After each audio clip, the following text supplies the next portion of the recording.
My dog just got off the phone with him probably 15 minutes ago. Yeah, 15 minutes ago. Just got off the phone with my dog Charleston maybe 15 minutes ago, and we was talking and we was kicking it. And we got a lot planned for 2023 for y'all. But one of the things that I was talking to him about was his uh, his thoughts on Romeo, right? And so I want to put this to rest because I feel like Romeo is clout chasing, but I want to put it to rest by first going over what Charleston had to say about the whole situation because he meant what he said and he said what he meant according to what it was that he was telling me on the phone.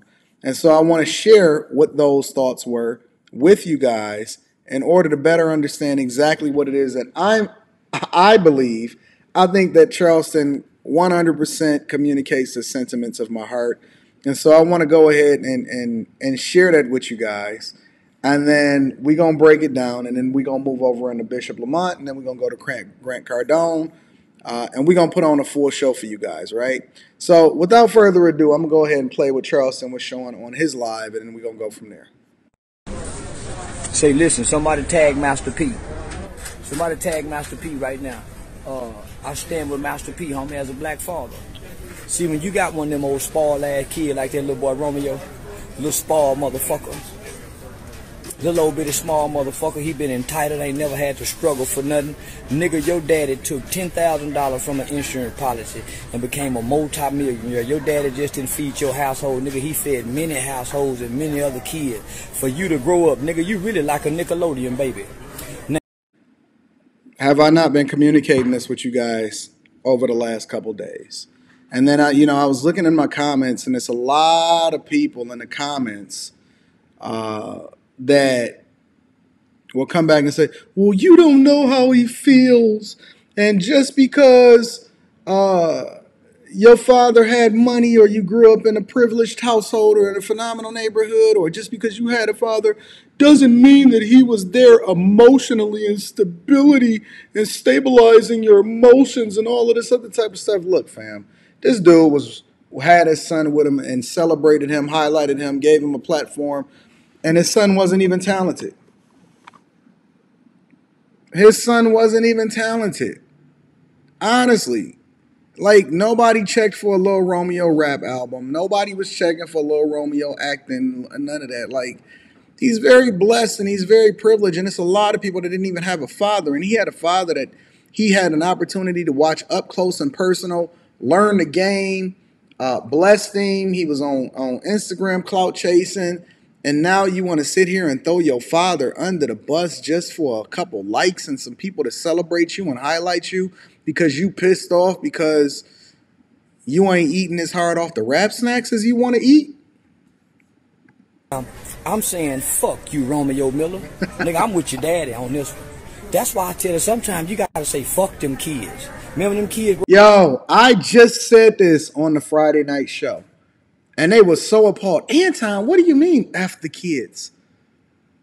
Man, F these kids and their feelings, because the minute that you continue to coddle them and you entitle them, they start believing that they own you and that you owe them something when you didn't owe them anything other than to bring them in this world and make sure that they were prepared and had everything that they needed in order to be successful.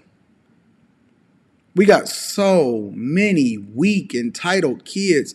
Yo, don't you know that historically men went off and they worked and they didn't even get to come home and see their own wife and their kids back in the day? That's the whole reason why the women was the one that was overseeing what was happening was the kids, because the man was over there building infrastructure, bringing home money, farming, all of this other. Don't you know that historically kids were born so that we could build a business and farm and be able to maintain the entire property all together instead of them just being coddled?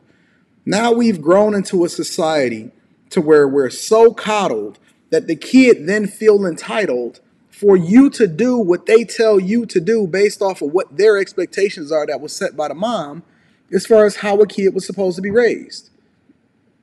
So now I got to go work 10 to 16 hours, hustle, sell these products, fight with the world, and then come home and hear your mouth as a 33-year-old man whining and complaining that you were too privileged and that you are entitled to what it is that I'm doing, that I owe you something?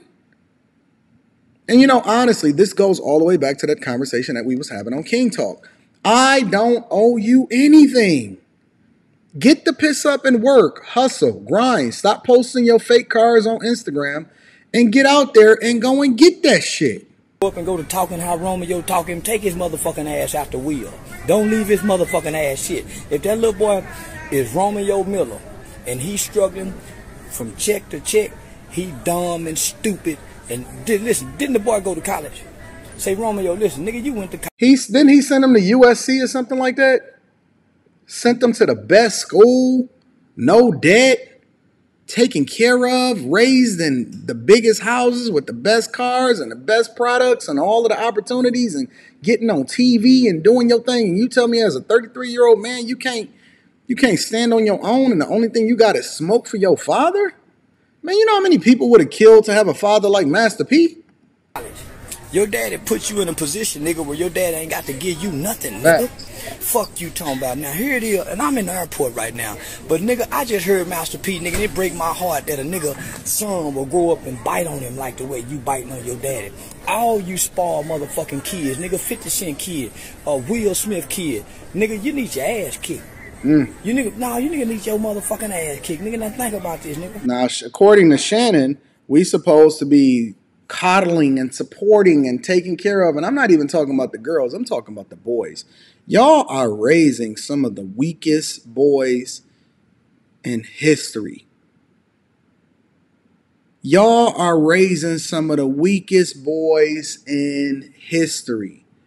And that don't mean that they got to be out there fighting and thugging and streeting and all of that. But your kids, honestly, your kids, you think that you're helping them, but you're coddling them and you're setting them back and you're putting them at a disadvantage to where they not only going to turn on you, but they're not going to be able to compete against the kid whose father made them go to work and make their own money and buy their own car.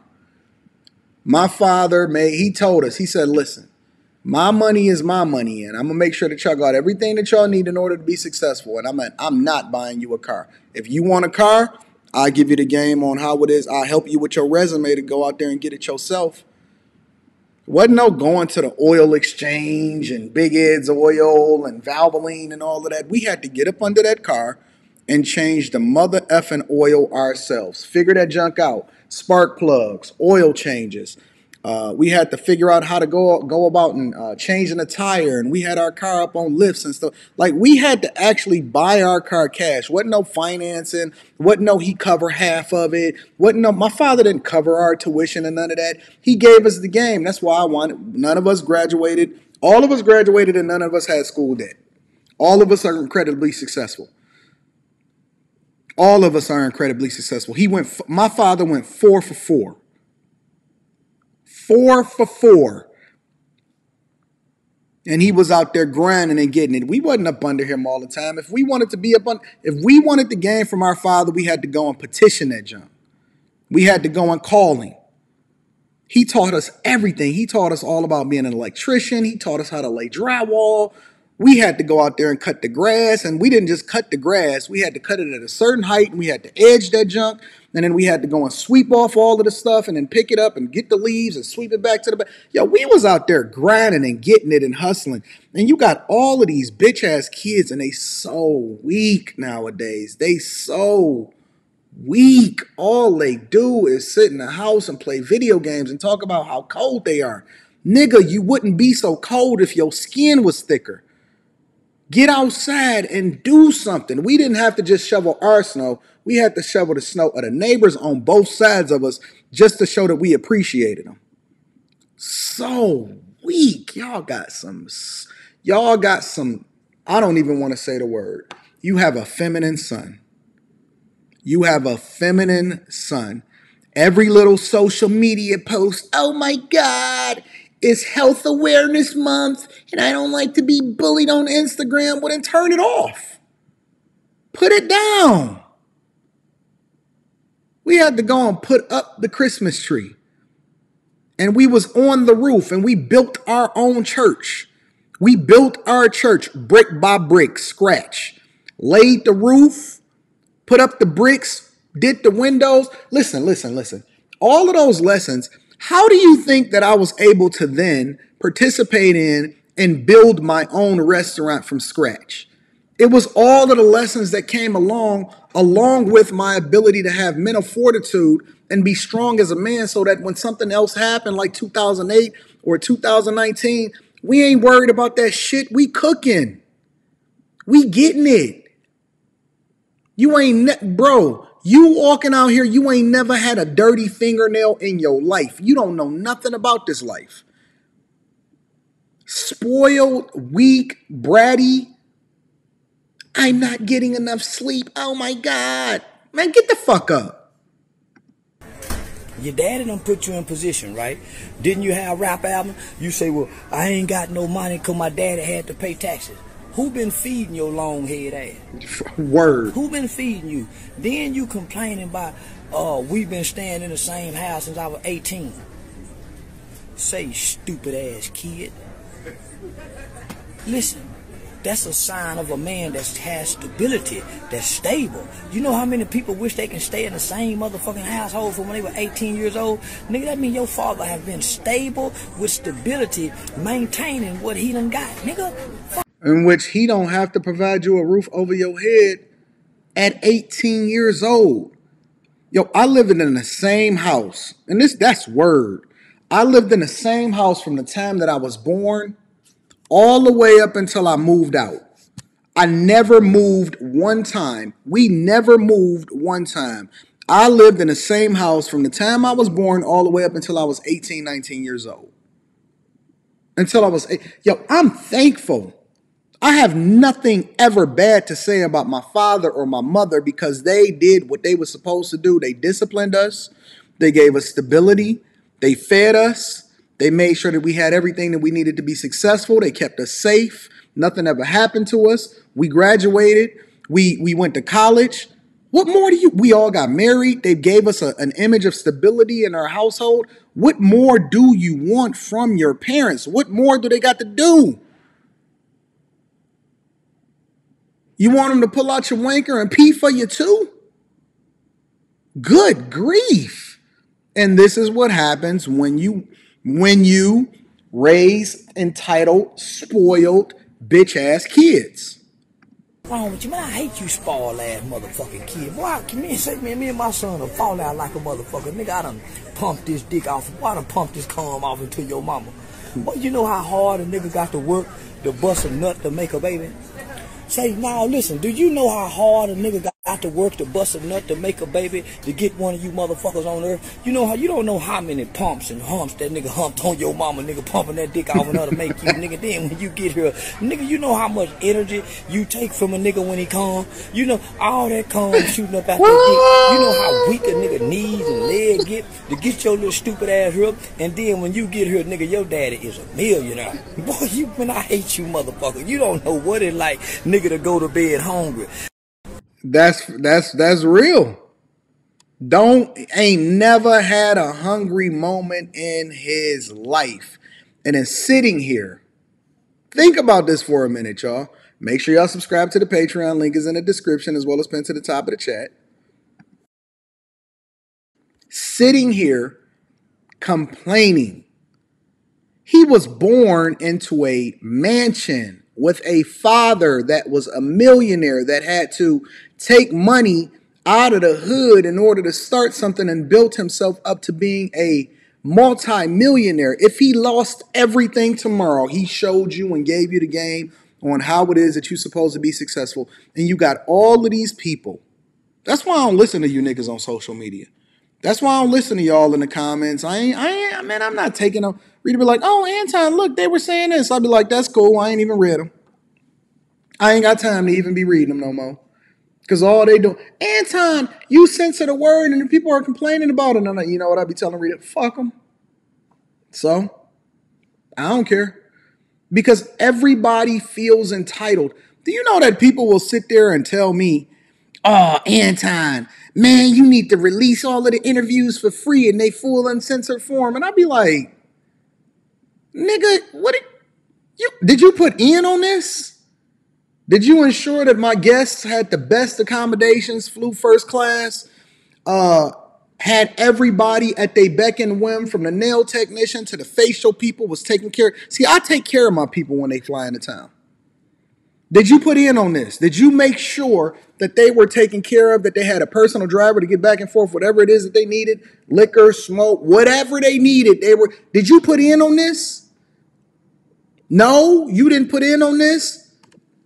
So you take the clip, and if you want to contribute your $15 to be able to not only unlock all of the interviews, but also all of the hard work that we did in putting together these modules in order to ensure that you're successful in the Patreon, then do so. Otherwise, enjoy the clip. Censored. Enjoy that censored clip.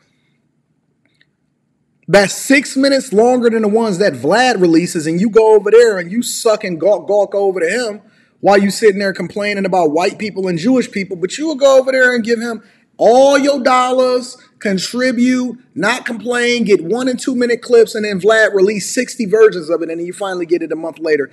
I'm giving you 8-minute clips, ensuring that you at least get some content. And if you want it, your choice to be able to get the rest of it, then you sit here and complain. I'm so tired of these spoiled people. I'm so tired of these spoiled, entitled, and that's because you didn't get enough whoopings when you was coming up. It's because you didn't get enough whoopings when you was coming up. Instead, your mama convinced your daddy to just talk to you and be nice to you because, oh, you know, you gonna hurt him. I don't want his skin to hurt. I don't want him to get no bumps and bruises. You should have got more whoopings when you was coming up like we did. Yeah, you should have got more whoopings when you was coming up. I know what's wrong. Your daddy didn't discipline you when you was coming up, and your mama put you in a corner and said, time out. And you thought you was white. You ain't white. You ain't white. Grow the fuck up. Pull your big pants up. It ain't nothing like a whining, silly, delusional grown man that's 30 years old talking about what you should do with your money, or why you ain't helping me, or Anton, I'm so tired of you talking about this money thing because all of us ain't got bootstraps to be able to pull up. Well, bitch, go get some flip-flops and some sandals and walk your ass to the corner store and go get what you need in order to be successful. Go get a job. Go take care of your business. Go pay your bills and stop depending on everybody in order to be the man that you're supposed to be. I have no mercy. No mercy for you young, well-to-do, video game playing, spoiled, overly entitled, sucker-ass kids that think that you are entitled to whatever it is that your parents do. I'm not the one. I'm not the one. I'm not, listen, your baby daddy is weak. The father of your husband, he's weak. He is weak. He is raising some weak kids because he don't have no kind of control and stability. See, I'm old school. I'm an old soul. That's why I let the grays come through. That's why I let the zaddy vibe start to come through. I'm old school. I'm not, I don't care what society says. I don't care how much they put rainbow on your kids. I don't care how much they tell you that your kids can have, your boy child can have extensions in his hair, bamboo earrings, at least 2 pairs. Shout out to LL Cool J. I don't care about none of that. I am going to be exactly what it was that my father raised me to be, and that's a man's man.